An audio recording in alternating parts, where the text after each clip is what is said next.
जय Shri Radhe ji. Welcome to ढंग astro. हमारी हस्तरेखा हमारे जीवन को खुली किताब बनाता है। इसके माध्यम से आप अपने जीवन के हर एक पहलू के विषय में जानकारी प्राप्त कर सकते हैं। आपका जीवन कैसा होगा, किस प्रकार से विकास होगा, क्या दोष है, क्या आपके लिए शुभ योग है, इन सब के विषय में विस्तृत रूप से यहाँ से आपको जानकारी प्राप्त हो जाती है। इसी क्रम को आगे बढ़ाते हुए आज हम बात करेंगे उन खास रेखाओं के विषय में जो कि महत्वपूर्ण रेखाओं के साथ साथ गमन करती रहती है गुमनामी में, लेकिन उसका होना मात्र ये स्पष्ट करता है कि जातक अपने जीवन में धन्य धान्य से पूर्ण होगा, यानी कि जातक अपने जीवन में नेम फेम को प्राप्त करेगा, मनी को प्राप्त करेगा, बड़ा धनाढ्य होगा, अमीरों में उसकी गिनती होगी। उन्हीं खास रेखाओं के विषय में आज हम जानेंगे और विस्तार से जानेंगे। तो सबसे पहले हम बात करेंगे गुरु के पर्वत क्षेत्र पर होने वाले कुछ खास परिवर्तन के विषय में। जब भी आप अपने जुपिटर के इस माउंट को देखते हैं तो इसको काफी गहराई से देखा जाना चाहिए। जो इनका बेस है ये काफी लालिमा युक्त होना चाहिए और ऊपर की तरफ उभार होना चाहिए। जब भी ऐसी उभार की स्थिति आती है, ऐसे लोग अपने जीवन में काफी यश कमाते हैं, काफी नाम कमाते हैं, इनकी बड़ी प्रतिष्ठा होती है। ये अपने जीवन में सही कर्मों के द्वारा, सही कार्यों के द्वारा जीवन को काफी उन्नति की स्थिति में लेते चले जाते हैं और अपने आप को अमीर की श्रेणी में लाके खड़ी कर देते हैं। इनकी इज्जत, इनका मान इतना ज्यादा होता है कि इनके नाम से भी काफी ज्यादा काम आपके बाहर में हो सकते हैं। इसके अलावा अगर आपके इस गुरु के इस माउंट पे कुछ खास चिन्ह जिसमें कि क्रॉस का चिन्ह हो जावे, जो कि स्पष्ट तौर पे हो, कहीं से भी खंडित ना हो, यानी कि ब्रेकेबल ना हो। इसके अलावा यहाँ पर अगर स्क्वायर का सिंबल आ जाए, इसके अलावा ट्राइडेंट का सिंबल आ जाए, तो ये सारे सिंबल यहाँ के लिए अत्यधिक शुभ है। जब भी इनकी उपस्थिति यहाँ पर होगी, ये स्पष्ट करती है कि जातक अपने जीवन में किसी न किसी कालखंड में, जब आप पूर्ण हस्तरेखा का विश्लेषण करवाते हैं तो उससे पता चलता है कि किस उम्र में कौन सी चीजें आपको प्राप्त होगी। तो किसी न किसी कालखंड में आप धन के मामले में काफी ऊपर जाएंगे और अमीरों में आपकी गिनती होती चली जाती है। इसके अलावा जो कुछ खास और दो सिंबल है उसके विषय में हम जानकारी प्राप्त करेंगे, वो है सूर्य और शनि से संबंधित।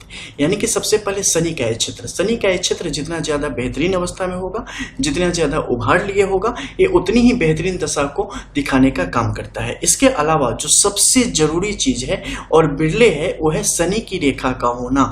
जब भी शनि की रेखा शनि के इस पर्वत क्षेत्र पर मौजूद होगी तो ये स्पष्ट करने के लिए सुस्पष्ट कर देती है कि जातक अपने जीवन में कभी भी तकलीफ में जिंदगी नहीं बिताएगा, जातक अपने जीवन में कभी भी आर्थिक तौर पे अपंग नहीं होगा, जातक अपने जीवन में कभी भी दिवालियेपन का शिकार नहीं होगा, जातक अथाह धन को प्राप्त करेगा, अथाह वैभव को प्राप्त करेगा और बड़े ही अमीरों में उनकी गिनती होगी। इसके साथ अगर संयोग बैठ जाता है सूर्य की इस रेखा का, तो ये पद के साथ साथ जातक को शक्ति यानी कि पावर भी देती है और साथ ही धन की स्थिति को भी आगे बढ़ाने का काम करती है।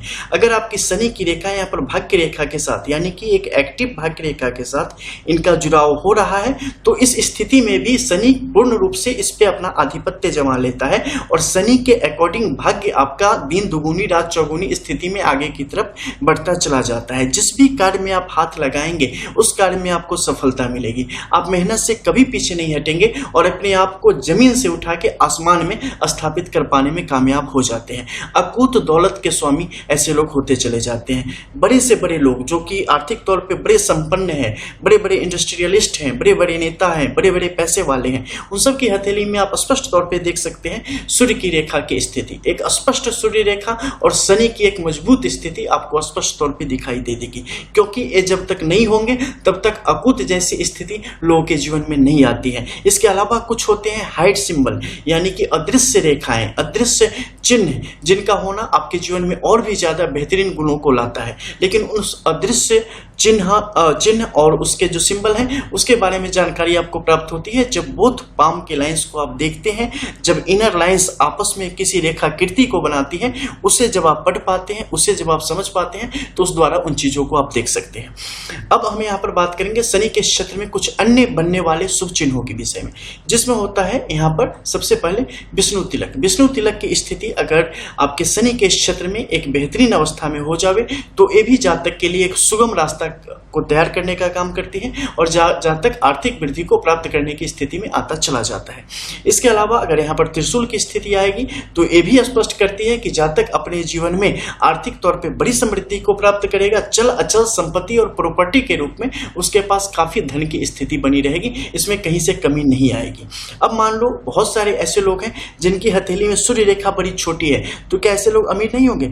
बिल्कुल। उस मामले में आपको देखना पड़ेगा कि यहाँ पर उपस्थिति कैसी है, सूर्य का बेस कैसा है। इसके अलावा यहाँ पर जो रेखाएं बन पड़ी है उन रेखाओं में ऊर्ध्व रेखाएं हैं या अर्धव रेखाओं की स्थिति बन पड़ी है। इसके अलावा मस्तिष्क रेखा और हृदय रेखा, इन दोनों के बीच में गैप कितना है, साथ ही जीवन रेखा जब यहाँ से निकली है तो इनके मध्य में गैप कितना है। ये जितना ज्यादा गैप लेके चलेंगी उतनी बेहतरीन अवस्था को दर्शाने का काम करती है।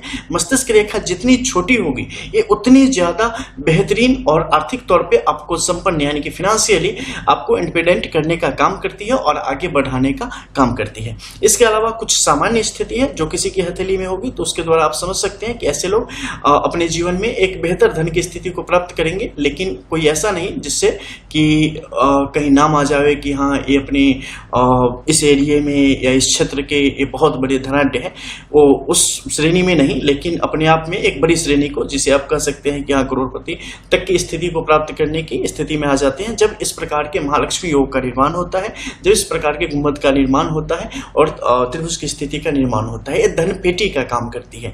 नीचे के क्षेत्र में जब भी यहाँ पर स्क्वायर की स्थिति आएगी ये तत्कालिक धन को आपकी तरफ बढ़ाने का काम करती है और ये भी एक दूरगामी स्थिति में आपके लिए बहुत ही बेहतरीन सेज और रास्ते को तैयार करती है, जिससे आप अपने जीवन में बेहतरीन रूप से आर्थिक स्थिति को प्राप्त करेंगे। इसके अलावा बुध की रेखा जितनी ज्यादा यहाँ पर स्ट्रांग होगी ये भी आपको बहुत ज्यादा उन्नति देने का काम करती है। मस्तिष्क रेखा में कुछ खास ध्यान रखना, मस्तिष्क रेखा सूर्य के क्षेत्र तक आते आते खत्म हो जाए बहुत सुंदर, चाहे बाद में कोई दूसरी भी रेखा आ जाए उससे फर्क नहीं पड़ता, लेकिन ये जितनी ज्यादा लंबी होगी ये उतना ज्यादा परेशान करेगी। अगर लंबी हो तो उस समय ध्यान देना है कि इनके मध्य में गैप बहुत लंबा हो, गैप लंबा हो प्लस हाथ बहुत चौड़ा हो। इस क्षेत्र में जो ये झुकाव है ये बाहर की तरफ अत्यधिक होना चाहिए। ऐसी स्थिति में इसका कुप्रभाव कुछ कम होगा और धन की स्थिति बेहतरीन होगी। लेकिन अगर ये बहुत बड़ी है और ये यहाँ पर गैप भी छोटा है तो ऐसी स्थिति में आपके लिए मुश्किलें खड़ी होती रहेंगी। इसके अलावा जो कुछ अन्य रेखाएं हैं जिन्हें देखा जाना चाहिए औसत धन की स्थिति के लिए, मैं औसत धन की जब बात करता हूं तो उसे समझना चाहिए एक करोड़पति की अवस्था, और जब मैं बेहतरीन और अकूत धन की बात करता हूं तो उस समय अकूत ही समझना चाहिए जिसकी गिनती संभव न हो ऐसी परिस्थिति। तो यहाँ पर जब शुक्र की ऐसी स्थिति हो जाएगी और बेहतरीन रूप से आगे बढ़ेगी, यहाँ पर अच्छे सिंबल्स की उपस्थिति होगी, तो यहाँ पर आपके लिए खाते पीते जीवन को स्पष्ट करने का काम करता है।